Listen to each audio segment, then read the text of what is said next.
Jamie Kloss. In the early hours of October 15, 2018, a quiet farmhouse outside Barron, Wisconsin, became the scene of one of the most disturbing home invasions in modern American memory. The Kloss family was asleep. Within minutes, two parents would be gone, and their only daughter would vanish into the night. What no one knew was that the young girl in that house had been chosen by a complete stranger weeks earlier, picked at random from the window of a passing school bus. Jamie Lynn Kloss lived with her parents, James and Denise Kloss, in a small home outside Barron, a town of around 3,400 people. Both parents worked at the local Jenny O turkey store processing plant. Jamie was a quiet 8th grader, known at Riverview Middle School for being shy, kind, and a strong student. The family was tight-knit and church-going. Nothing in their lives suggested what was coming.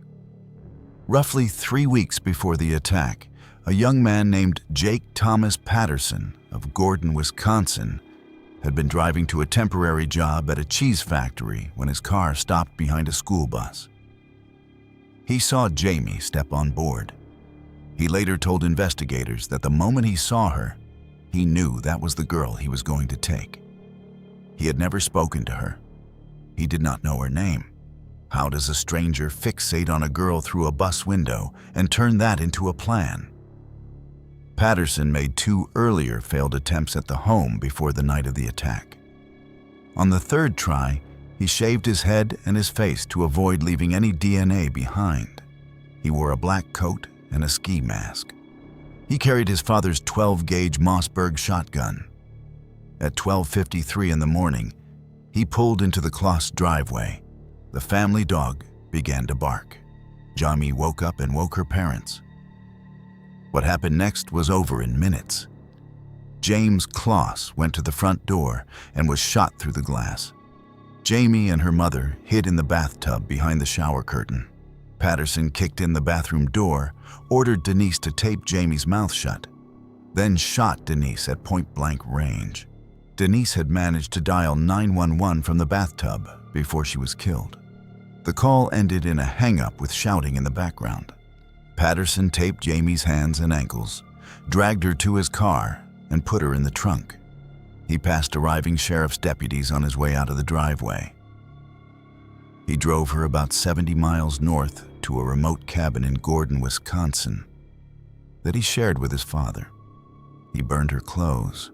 When he left the cabin, or had visitors, he forced her under his twin bed and barricaded her in with plastic storage totes weighed down by barbell weight plates. The bed sat only about 2.5 inches off the floor. He played loud music to mask any noise. She was sometimes left for long stretches without food or water. For 88 days, no one outside that cabin knew where Jamie was. Then, on January 10, 2019, while Patterson was away applying for a warehouse job, Jamie pushed the totes aside, crawled out from under the bed, put on Patterson's sneakers, and walked out into 18-degree weather without a coat. She approached a neighbor, Jean Nutter, who was walking her dog, and said, "I'm Jamie Kloss. He killed my parents. I want to go home." Patterson was arrested less than 20 minutes later as he drove back toward the cabin. He confessed in detail. He had fantasized for over a year about taking a young girl prisoner. On May 24, 2019, a Barron County judge sentenced him to 2 consecutive life sentences without parole, plus 40 additional years for the kidnapping. Through her attorney at sentencing, Jamie spoke 9 words that have stayed with the public ever since. "He thought he could own me, but he was wrong. She lives with her aunt now. She has a dog named Molly. She is reclaiming her life on her own terms." The next case took place far from any quiet farmhouse on a stretch of country road in Missouri, where one small piece of information from a teenage friend changed everything. Ben Ownby. On the afternoon of January 8, 2007, a quiet middle schooler named William Benjamin Ownby known to everyone as Ben, stepped off his school bus at the end of his rural road in Beaufort, Franklin County, Missouri. He never made it home. What investigators did not yet know was that Ben's disappearance would crack open a 4-year mystery that had haunted another Missouri family since 2002, and that a 15-year-old boy with a sharp eye for detail would be the reason both of them came home alive. Ben got off that bus at the same stop every afternoon. The walk to his front door was short. On this particular day, a battered white Nissan pickup truck was parked nearby, and a friend of Ben's, 15-year-old Mitchell Holtz, happened to be in the area. Mitchell saw the truck speed away. He noticed the make, the color, the condition of the body, and the direction it took. He gave that description to police almost immediately. That single tip would become one of the most important leads in Missouri criminal history. What no one realized at the time was that the man behind the wheel had already done this once before. More than 4 years earlier, on October 6, 2002, an 11-year-old boy named Sean Devlin Hornbeck had been riding his lime green bicycle on a remote gravel road near Woodland Lakes Estates in Rich Woods, Washington County, Missouri. The driver of that same white Nissan pickup, a man named Michael John Devlin, deliberately bumped Sean off his bike, then jumped out, feigning concern. He forced Sean into the truck at gunpoint and reportedly told him he had been in the wrong place at the wrong time. For the next 4 years, 3 months and 6 days, Sean lived inside Devlin's apartment in Kirkwood, Missouri, while his parents Pam and Craig Akers led a national search through the Sean Hornbeck Foundation. Devlin presented Sean publicly as his own son. The boy was even allowed gradual freedoms like internet access, a phone, and time outside. But he remained under constant threats against his family. How could a child stand in plain view for 4 years and never be recognized? Mitchell Holtz's tip about the white pickup changed everything. A statewide search for white Nissan trucks went out across Missouri. 4 days after Ben's disappearance, on January 12, 2007, 2 Kirkwood, Missouri police officers were following up on an unrelated arrest warrant when they spotted Devlin's parked truck at his apartment complex on South Holmes Avenue. FBI agents Lynn Willett and Tina Richter joined them. They asked Devlin for permission to search his truck. He agreed. They then pressed him about the missing boy. Devlin let them inside the apartment. There, sitting together and playing video games, were 2 boys, Ben Ownby, who had been missing for 4 days, and Sean Hornbeck, who had been missing for 4 years, 3 months, and 6 days. Both were alive. Both were unharmed in that immediate moment. The case would become known to the country as the Missouri Miracle. The man behind it was 36-year-old Michael John Devlin, a manager at Imo's Pizza in Kirkwood and a part-time worker at a local funeral home. He stood 6 feet 4 inches tall and weighed roughly 300 pounds. True crime writer Michelle McNamara, later known for her work on the Golden State Killer case, had publicly theorized just 1 day before the rescue that Ben had been taken as a replacement because Sean was getting too old, a theory Devlin himself would later confirm. In October 2007, Devlin pleaded guilty to dozens of counts across Franklin, Washington, and St. Louis counties, plus federal charges. He was sentenced to 74 life sentences plus 2,020 additional years. Federal sentencing later added another 170 years. He was sent to Crossroads Correctional Center in Cameron, Missouri. In April 2011, a fellow inmate stabbed Devlin multiple times with sharpened typewriter parts, saying he was angry over Devlin's crimes. Devlin survived. Ben returned to Franklin County and has lived quietly ever since. Sean reunited with his parents, and Mitchell Holtz, the teenager whose memory saved 2 lives, was honored at Missouri Governor Matt Blunt's State of the State address. The next case takes us out of Missouri entirely and across an international border, where one mother spent more than 3 decades waiting for a phone call she was no longer sure would ever come. Jermaine Mann. On June 24, 1987, a young Toronto mother handed her toddler son to his father for what was supposed to be a routine court-ordered visit. The little boy was 21 months old. His name was Jermaine Allen Mann. His mother, Lyneth Mann Lewis, of Brampton, Ontario, had no reason to think that day would be different from any of the others. She would not see her son again for 31 years. Jermaine's parents had separated in 1986. The custody arrangement was carefully ordered through the Canadian courts.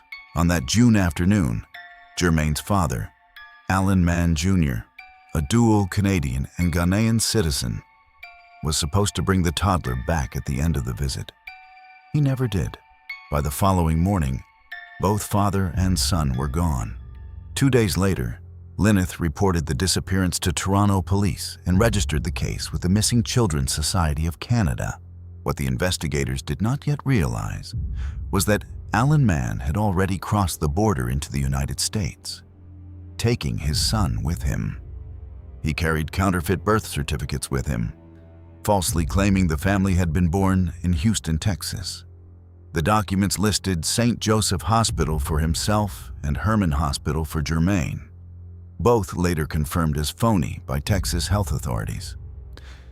He gave himself a new name, Haley D'Souza, and claimed he had been born in Texas in 1957. He gave Jermaine a different name too. The little boy's old life was erased. The two settled in Vernon, Connecticut, a small town about 20 kilometers east of Hartford. From 2004 onward, Allen Mann lived in HUD Section 8 subsidized housing under the false identity. He told Jermaine that his mother had passed away shortly after his birth. Jermaine grew up believing that. He went to school under the new name. He grew into a young man who had never once heard his real mother's voice. Authorities would later determine that Allen Mann had fraudulently collected over $125,000 US dollars in HUD housing benefits and over $55,000 US dollars in Medicaid payments under the fake identity. How does a child grow into a grown man without ever learning the truth about who he is? For decades, the case went cold in Toronto. Then, in 2016, Toronto Police's Fugitive Squad co-hosted an international fugitive tracking conference. Jermaine's case came up. Missing Children Society of Canada investigator Ted Davis, who had spent years on the file, asked the U.S. Marshals Service for help. In August 2018, Deputy U.S. Marshals interviewed several of Allen Mann's relatives and friends. One of them pointed them toward Connecticut and the D'Souza name. A forensic specialist at the National Center for Missing and Exploited Children was given an old photo of Allen Mann from 1987 and a copy of the 2015 Connecticut driver's license belonging to Haley D'Souza. Through age progression analysis, the specialist concluded the two faces belonged to the same man.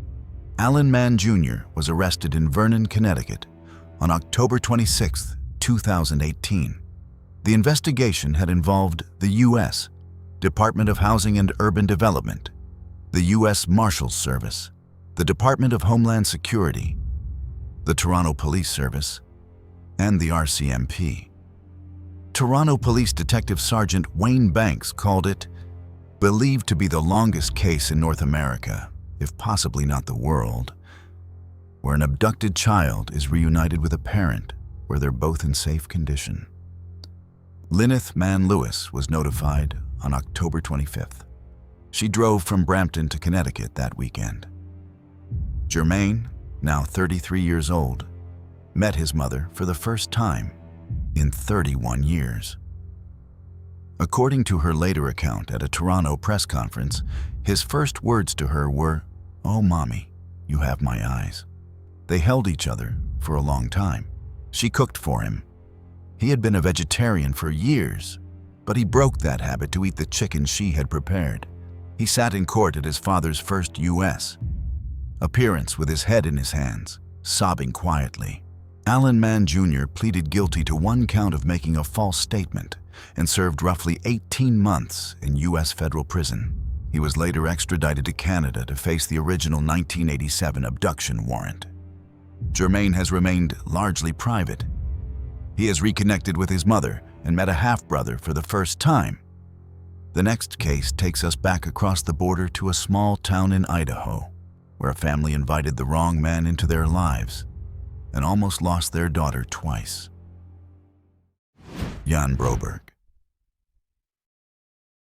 In the early 1970s, in the small Latter-day Saints community of Pocatello, Idaho, a respected family florist named Bob Broberg and his wife Mary Ann welcomed a new family into their lives through their local ward. The new family seemed like a gift. The Brobergs had 3 young daughters. The eldest was named Jan.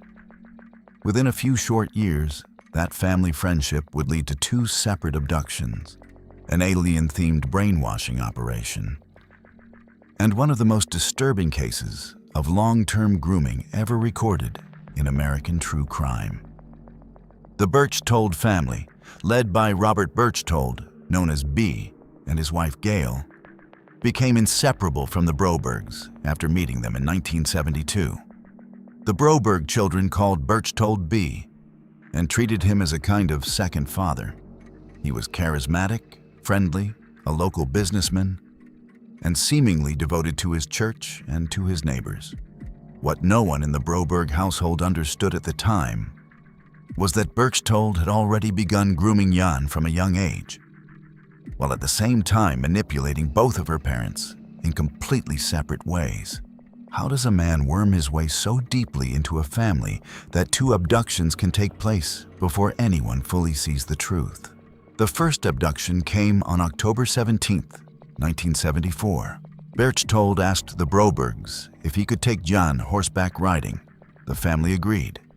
Instead of going riding, Berchtold drugged Jan, strapped her to a bed in his motorhome, and drove her across the border into Mexico. For the next several weeks, while she was held in the motorhome, he played her pre-recorded audio tapes designed to brainwash her. The tapes told her she had been abducted by aliens of a dying race named Zada and Zeta. They told her she had been chosen as a special female companion who must produce a child with Berchtold by a certain age in order to save the alien species.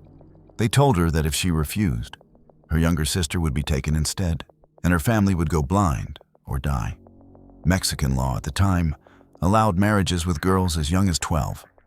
Berchtold married her there. The FBI located her after roughly 5 weeks. She was brought back to Idaho.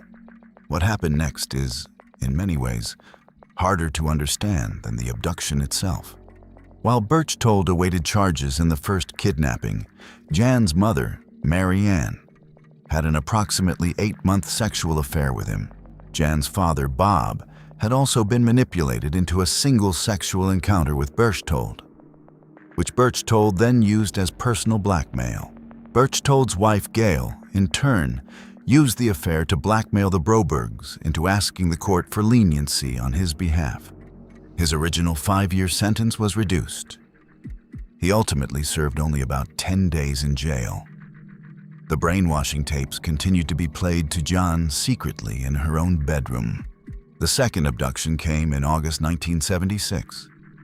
Jan, now a teenager, ran away from home with Berchtold. He drove her to California, posed as her father and as a CIA agent, and enrolled her in a Catholic boarding school. The FBI placed him under surveillance and located her after about 4 months. Jan continued to believe the alien storyline she had been fed for years, until her 16th birthday in 1978, when no aliens appeared. Berchtold was charged again with kidnapping after the second abduction. In 1977, he was found not guilty by reason of insanity and committed to a mental facility for only about 6 months. Decades later, in 2003, He attacked a member of Jan and Mary Ann's security team at a book event for their memoir. He was convicted of assault and faced sentencing. Robert Berchtold passed away by suicide in 2005 while awaiting that sentencing. Jan Broberg is now in her 60s, living in Utah.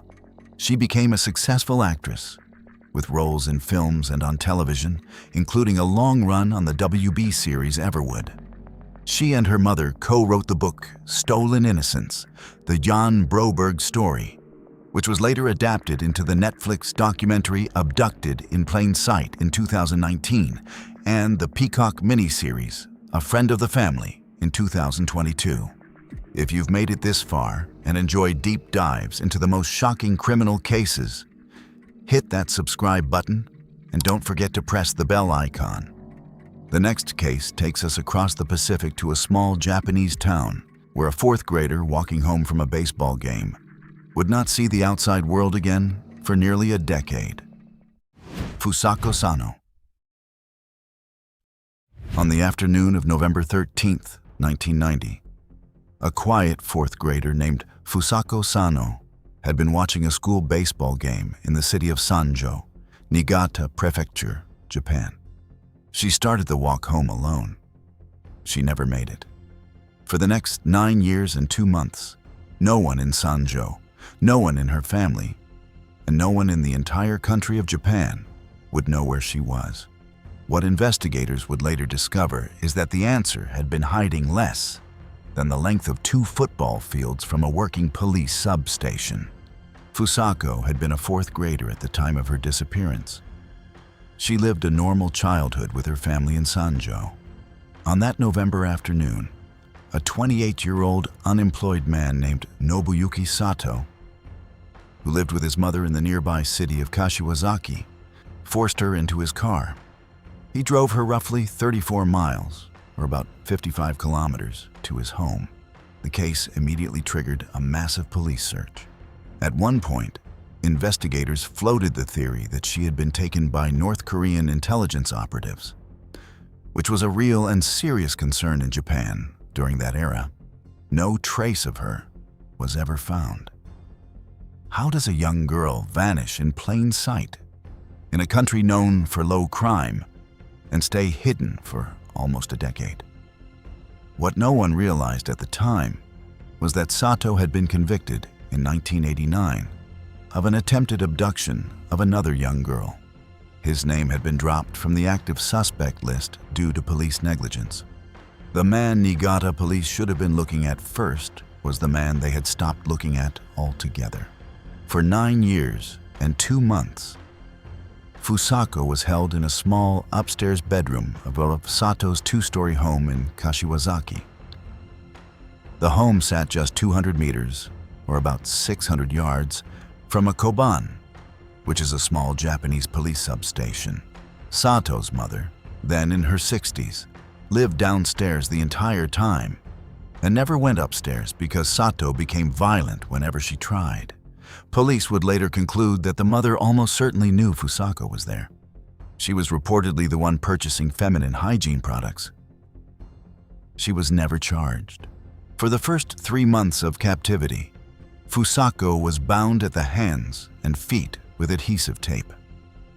She was threatened, harmed, and shocked with a stun gun as punishment, including once for failing to record horse races on television correctly. Her hair was cut short. She was rarely allowed to bathe since there was no bathroom upstairs. She used buckets. She was given 3 meals a day, usually microwavable food or dishes Sato took from his mother's kitchen. For 8 years, she was allowed only a radio. Television was permitted only in the final year. She never left the upstairs room for the entire 9 years and 2 months. Eventually, she stopped trying to escape. She was too physically weak and too psychologically broken to keep fighting. Then came January 28th, 2000.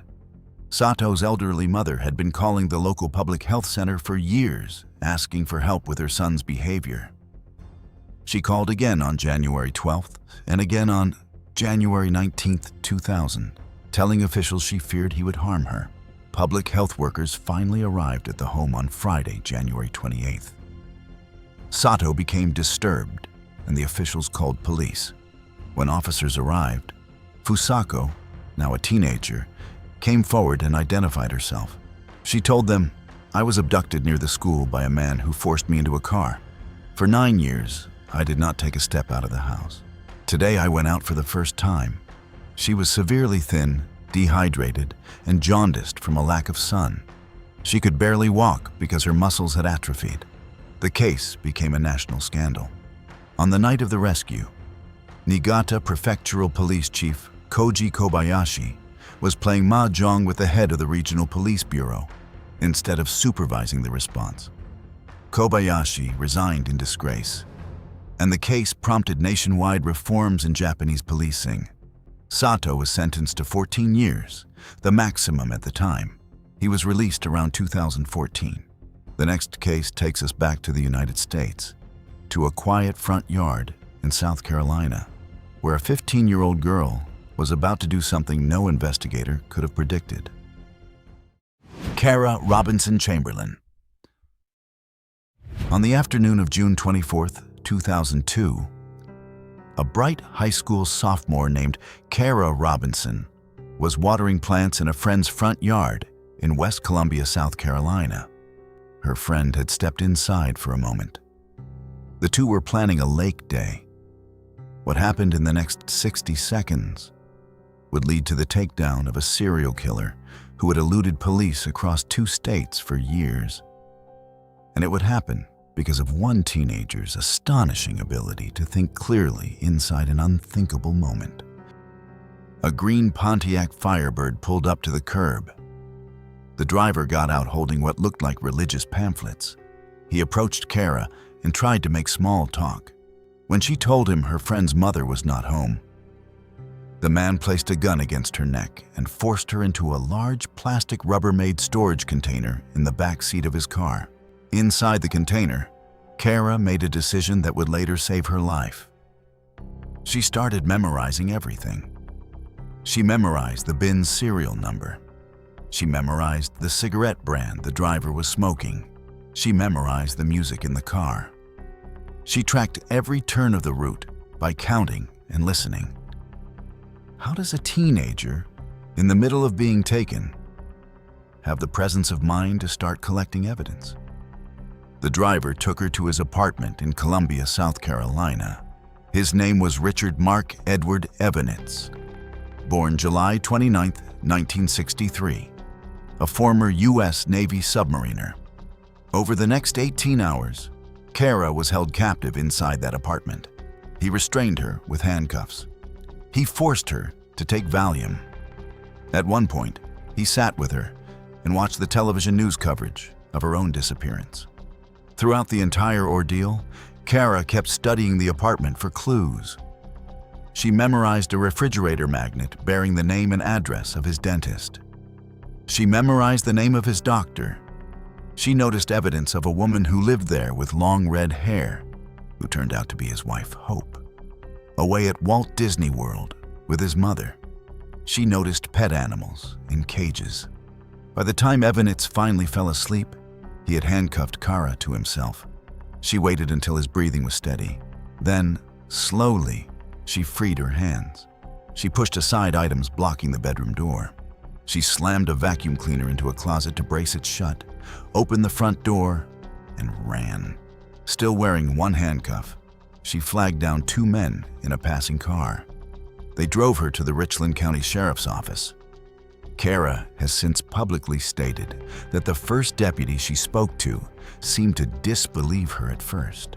Investigators, with Kara's detailed help, located Evanitz's apartment within hours. He had already fled, but what they found inside changed everything. Inside a locked footlocker, deputies discovered newspaper clippings about 3 unsolved disappearances out of Spotsylvania County, Virginia. Sophia Marlene Silva, taken September 9, 1996.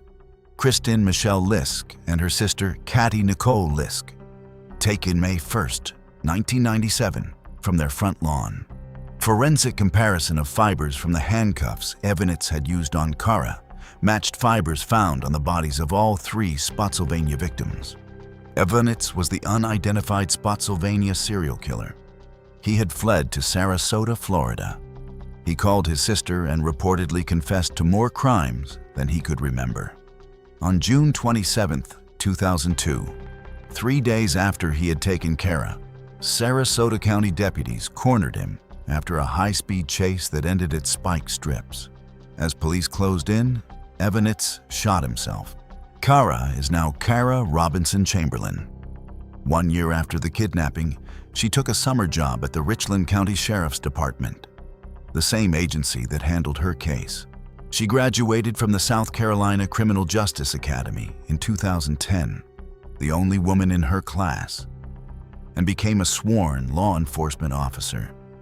She is married, a mother of 2, and now works as a full-time victim advocate, motivational speaker, and content creator. The next case takes us to a quiet neighborhood in Colorado, where a routine call about a vacant home would suddenly close one of the most painful missing child cases of the past decade. Aziz Khan.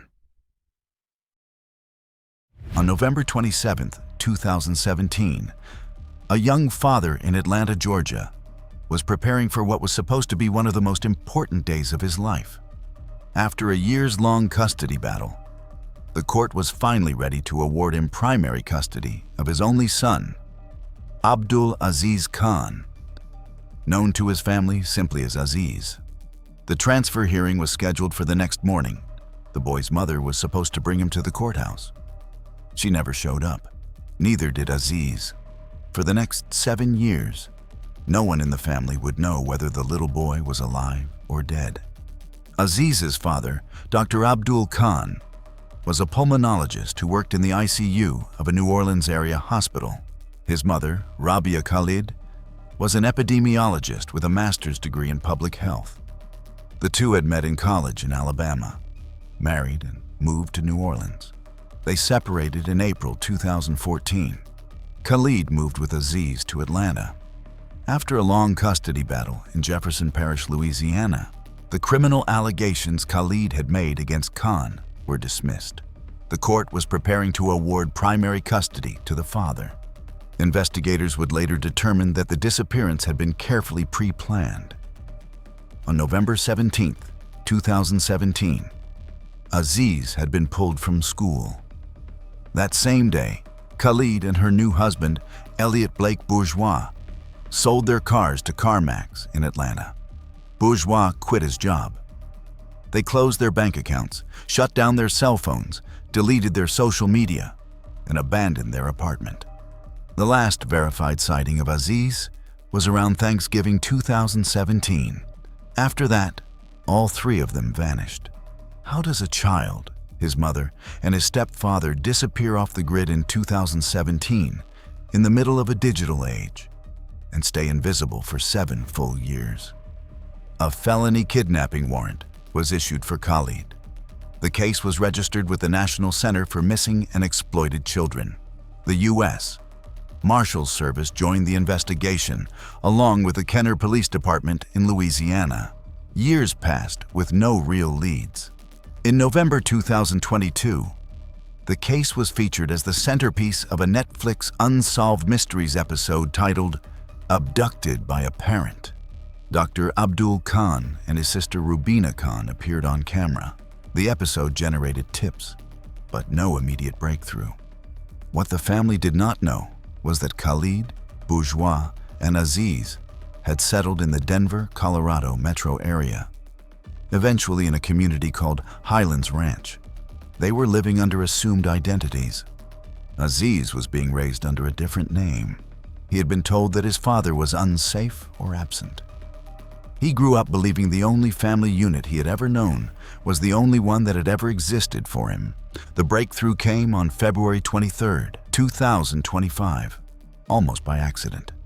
At around 3:37 in the afternoon, deputies from the Douglas County Sheriff's Office responded to a burglary in progress call at a vacant home for sale on Kellywood Way in Highlands Ranch. The homeowner had been watching her own security cameras remotely.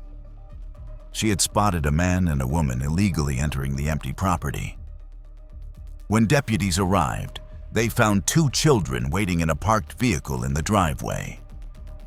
The adults exited the home, claiming to be associated with a realtor. Their stories did not match. Deputies questioned the pair for roughly 5 hours. Eventually, they brought a portable fingerprint scanner to the scene. The scanner identified the woman as Rabia Khalid, who had an active 2017 kidnapping warrant. The teenager sitting in the parked car was confirmed to be Aziz Khan, missing for over 7 years. A second younger child was also taken into protective custody. Both Khalid and Bourgeois were charged with multiple counts, including kidnapping, forgery, identity theft, and trespassing. Bond was set at $1 million each. Sheriff Darren Weekly later described the family reunion in his office, saying, "There wasn't a dry eye in the room." Aziz had not seen his biological father in nearly 9 years. The next case takes us back nearly 2 decades to a Pittsburgh family and the very first widely reported abduction in American history that began with a single screen and a single keyboard. Alicia Kozakowicz. On New Year's Day 2002, in the Crafton Heights neighborhood of Pittsburgh, Pennsylvania, an 8th grader named Alicia Kozakowicz slipped quietly out of her parents' home in the pre-dawn hours. The night was one of the coldest of the year. She had told no one where she was going. Within minutes, she was gone.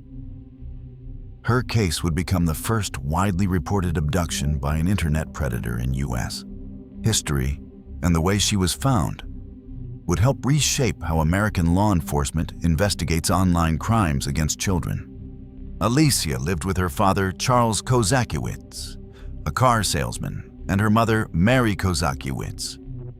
She was quiet and shy. She weighed only about 90 pounds. Her parents had deliberately kept the family computer in a common family room so they could monitor her internet use. They thought they were being careful. They thought they had taken every reasonable precaution. What they did not know is that for nearly a year, their daughter had been quietly groomed by a stranger at a different keyboard, hundreds of miles away. Around 2001, Alicia had begun chatting in Yahoo chat rooms with someone she believed was a teen girl named Christine. She later learned Christine was actually a 31-year-old man, but she continued the contact. Through Christine, Alicia was introduced to a 38-year-old Virginia man named Scott William Tyree. Tyree was a divorced computer programmer in Herndon, Virginia, with a daughter from a previous marriage. He spent nearly a year grooming Alicia, contacting her late at night after her parents had gone to bed. He offered her emotional validation. He isolated her from her parents and her friends. He built a careful best friend and mentor persona. His private online username, hidden from her, was something far darker. How does a careful, monitored child end up walking out of her own home in the middle of the night to meet a man she has never seen? On New Year's Day 2002, Tyree drove from Herndon, Virginia to Pittsburgh.